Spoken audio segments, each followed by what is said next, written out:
New signs that India's economy and credibility is in crisis. The government has long claimed that India is one of the fastest-growing large economies in the world. That boast was a crucial part of the ruling party's message in the country's recent election campaign, that, under Prime Minister Narendra Modi, the economy was in safe hands. Competence and sincerity as an economic manager are central to the image PM Modi has sought to project. Unfortunately, that claim looks increasingly unsupportable. Earlier this month, official government figures revealed that the economy had been slowing for 3 quarters. After months of denial, the government also admitted that unemployment is higher than it has been for 4 decades. Now, Arvind Subramanian, a well-regarded economist who was till last year one of PM Modi's most senior advisors, has argued in a Harvard working paper that the country's official figures overestimate growth by several percentage points. While the government claims that the economy is growing at 7%, Mr. Subramanian suggests it's actually growing at closer to 4.5%. Mr. Subramanian's methodology can certainly be questioned, and his estimate of actual GDP growth may be wrong. But the fact remains that he has merely made explicit, through comparisons across time and with other middle-income economies, the central puzzle of the country's GDP data. If India's growing so fast, why do most other indicators suggest the economy is stagnating or slowing? Whether looking at credit growth or vehicle purchases, exports or investment, there's little support for the idea that India is enjoying breakneck growth at the moment.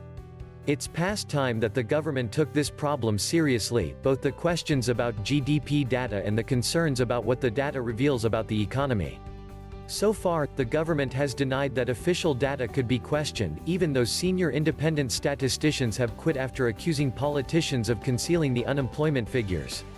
Absurdly, some officials have even tried to say that the unemployment data can't be trusted because the economy is growing so fast.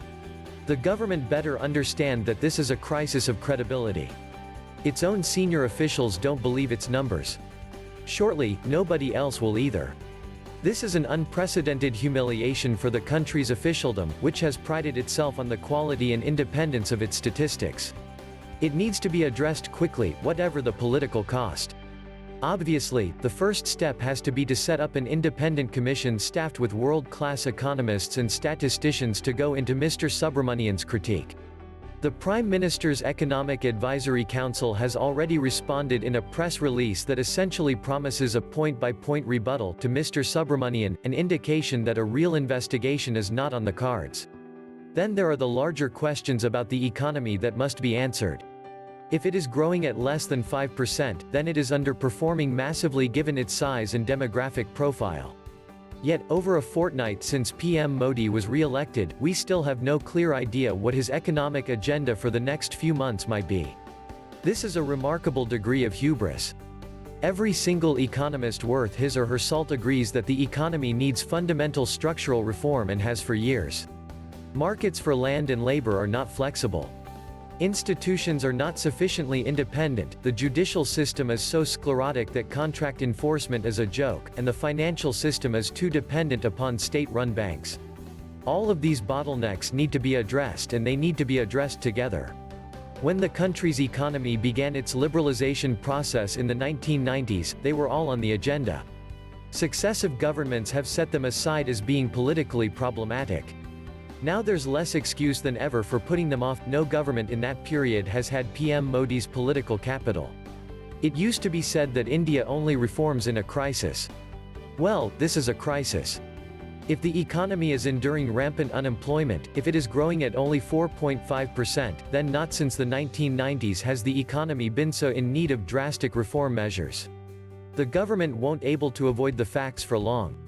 Whatever it may claim about growth, investors will make up their own minds. Confidence in the country's economy continues to be shaky, and a few more quarters of bad indicators will erode it completely. At that point, even a government obsessed with its image will have to accept reality. Thanks for watching. Hope you enjoyed.